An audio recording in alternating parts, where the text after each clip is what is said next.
بسم اللہ الرحمن الرحیم۔ اور ایک اور بہت اہم کام جو امام کی زندگی میں آپ کو جا بجا نظر آئے گا، بالخصوص جوانوں اور وہ لوگ کہ جو ابھی اسلام کے قریب آئے ہیں اور عقائد میں اتنے پختہ نہیں ہیں، ان کے عقائد کو واضح کرنا، بالخصوص توحید کے معاملے میں۔ اچھا، ابن ابی لیوجہ اپنے زمانے کا سب سے نامور ایتھسٹ ہے، جو امام کے زمانے میں، آج کے زمانے کا رچرڈ ڈاکنز سمجھ لیں ہم سے، پڑھا لکھا ہے، بہت اچھی بحث کرنا جانتا ہے۔ اچھا، ابن ابی لیوجہ نے امام سے کئی بحث کی ہیں، لیکن اس کا جملہ ایک بڑا لطیف ہے تاریخ میں۔ اس نے کہا کہ ان کان فی ہذہ الدنیا روحانی یتجسد اذا شاء ظاہرا ویتروح اذا شاء باطنا فهو ھذا۔ اس کا میں ترجمہ کرتا ہوں آپ کی خدمت میں۔ اگر اس دنیا میں کوئی ایسی روحانی ہستی ہو، یتجسد اذا شاء ظاہرا، جب اس کی مشیت میں ہو تو کسی جسد میں ظاہر ہو جائے، ویتروح اذا شاء باطنا، اور جب اس کی مشیت میں ہو تو اپنی روح کے ساتھ باطن ہو جائے، وہ ھذا، تو وہ جعفر ابن محمد علیہ السلام، وہ یہ ہے۔ یہ جملہ پہنچا اب تک؟ اگر اس دنیا میں کوئی ایسی ہستی ہے کہ جب اس کی مشیت میں ہو تو جسد میں ظاہر ہو جائے، اور مشیت میں ہو تو روح میں باطن ہو جائے، فَهُوَ هَذَا، تو وہ یہ ہے۔ ایک لفظ میں کچھ امام کے مکالمات پیش کرتا ہوں، شاید یہاں پر جوانوں کو کام آ جائے۔ باتیں تو وہی ہیں جو 1400 سال سے ہو رہی ہیں، آج بھی وہی اعتراض ہوتا ہے، فقط تھوڑی سی اصطلاحات بدلی ہوئی ہوتی ہیں۔ امام اسلام نے کبھی جوت بن درہم آیا امام کے پاس، دیکھیے آج کا یہ اعتراض ہے یا نہیں، اور اس نے خاک اور گل کو ملا کر کوئی ایسا کام کیا کہ چھوٹے چھوٹے حشرات الارض پیدا ہو گئے۔ ہوتا ہے کیمیکل ری ایکشن سے، کہتے ہیں آج یہ جو پوری کائنات کا نظام ہے وہ کچھ ری ایکشنز ہی پر چل رہا ہے، تو اس ری ایکشن کا نتیجہ تک کچھ کیڑے پیدا ہو گئے، اور کہنے لگا کہ میں خالق ہوں ان کا۔ اچھا، اس کو خود خالق ماننے والے بن بھی گئے۔ اب جب اللہ ماننے والے ایسے ہو جائیں تو خلیفہ ماننے والوں سے کیا شکوہ کیا ہے؟ پر عظمت امام جعفر صادق علیہ السلام، اللہم صلی علی محمد وعلی محمد۔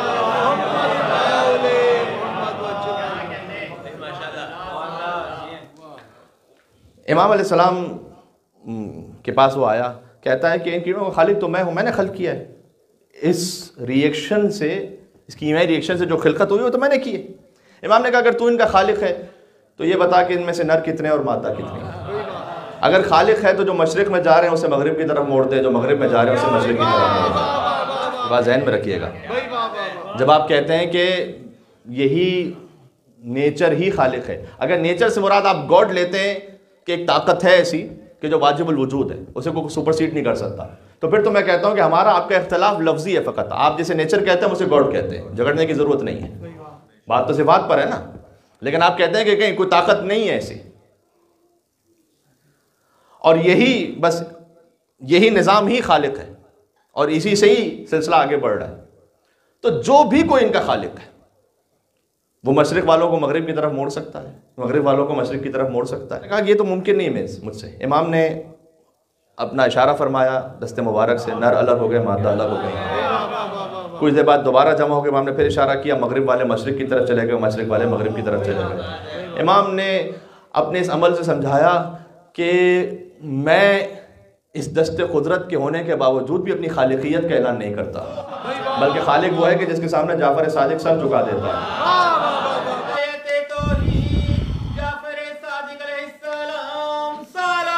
اللہم صلی علی محمد وعلی محمد۔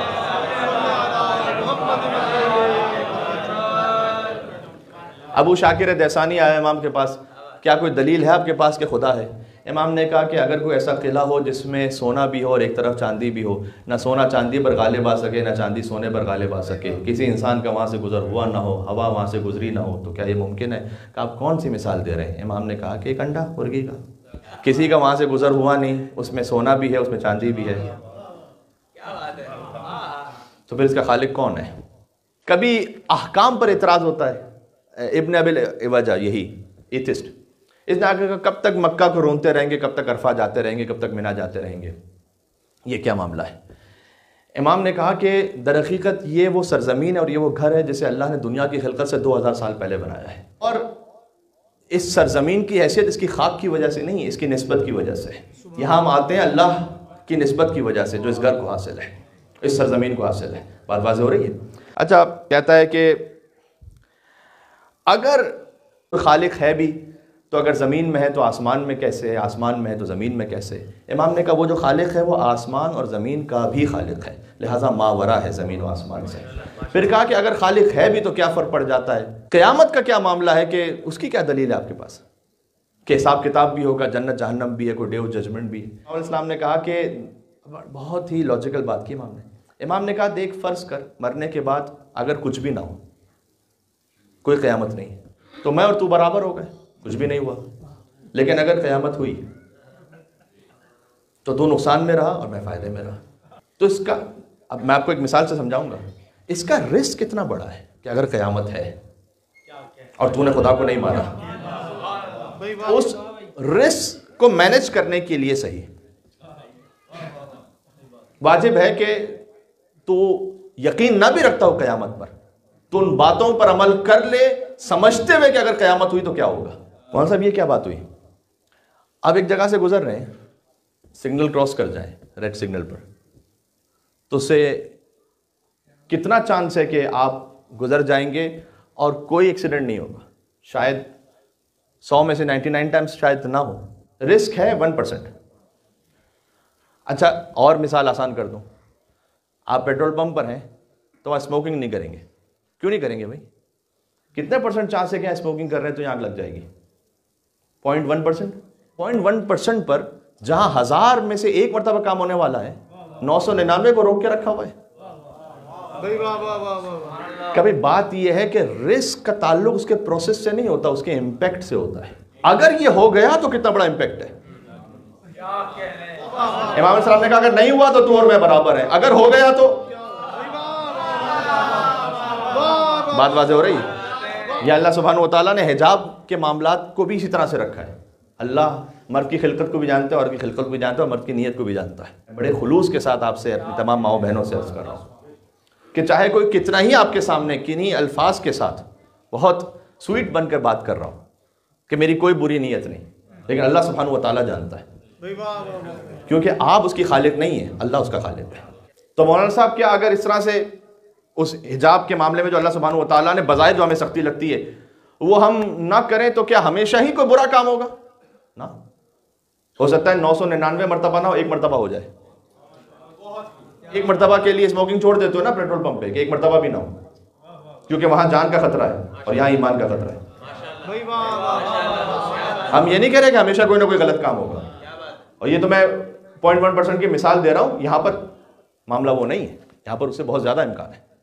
پھر اس نے آگے سوال کیا کہ اگر قیامت ہے بھی تو آپ یہ کہتے ہیں کہ اللہ عذاب دے گا ایک شخص کو تو بار بار عذاب دے گا، ایک کھال جو ہے وہ جل جائے گی، دوسری کھال آئے گی. اس کا مطلب ہے کہ جس کھال سے اس نے جرم کیا وہ تو جل گئی ہے، تو پھر جو دوسری کھال آ رہی ہے اس نے تو جرم کیا نہیں. میں نے کہا نا ایتھسٹ ہے اور فلاسفر ہے، تو پھر اس دوسری کھال کا کیا قصور ہے؟ امام نے کہا کہ دوسری کھال نہیں آئے گی. اس کی مثال ایسی ہے کہ جیسے ایک اینٹ ہے، اسی اینٹ کو پگھلا کر دوسری اینٹ بنا دی جائے تو وہی اینٹ ہے، کھال وہی ہے.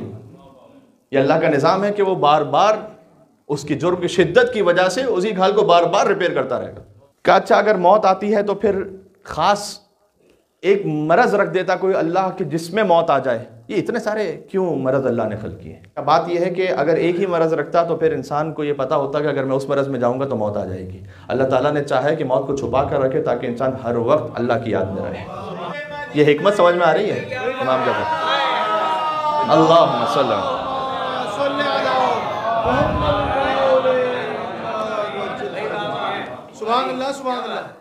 پھر ابن ابی لبیجہ نے پوچھا کہ اگر اللہ کی خلقت وہ اپنی قدرت میں کامل ہے تو اس نے ایسا کیوں خلق کیا کہ بچے کی دنیا میں ولادت ہو اس کے بعد اس کا ختنہ کیا جائے، سرکمسیشن؟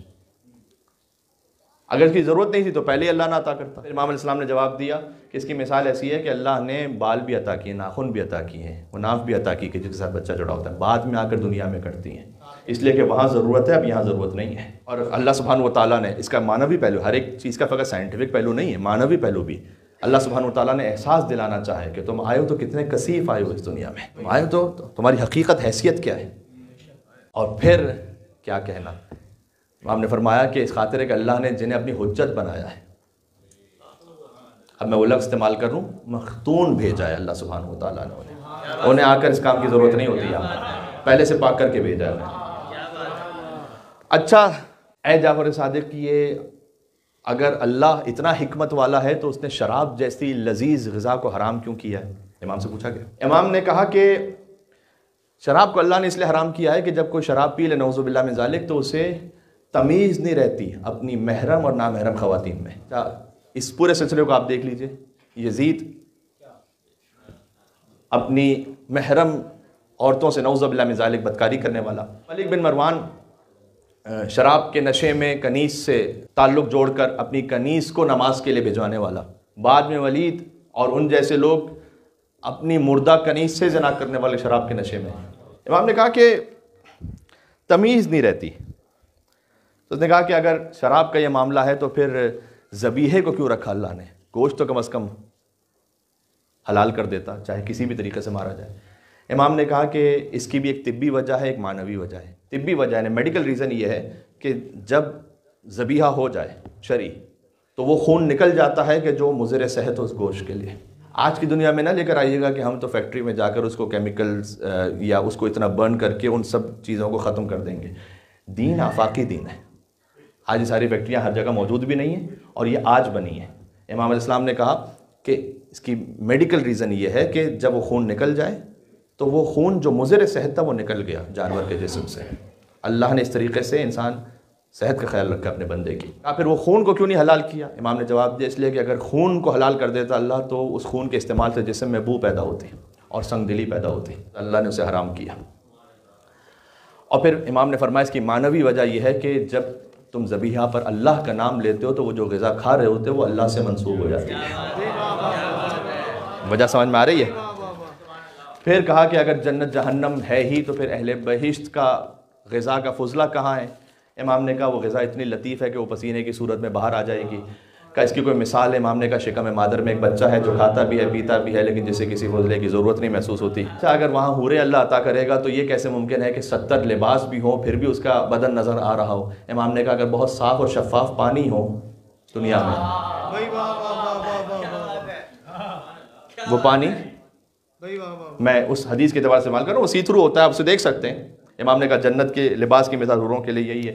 پھر کہا کہ یہ کیا بات ہے کہ آپ اگر اولاد فاطمہ میں سے ہیں تو آپ کو بڑا ناز ہے اپنے اوپر۔ بس سن لینا، میں بات ختم کر رہا ہوں۔ امام نے کہا کیا یہی ناز کم ہے کہ اور تو ہمارے خاندان میں آنا چاہتے ہیں، ہم کسی اور کے خاندان میں جانا نہیں چاہتے۔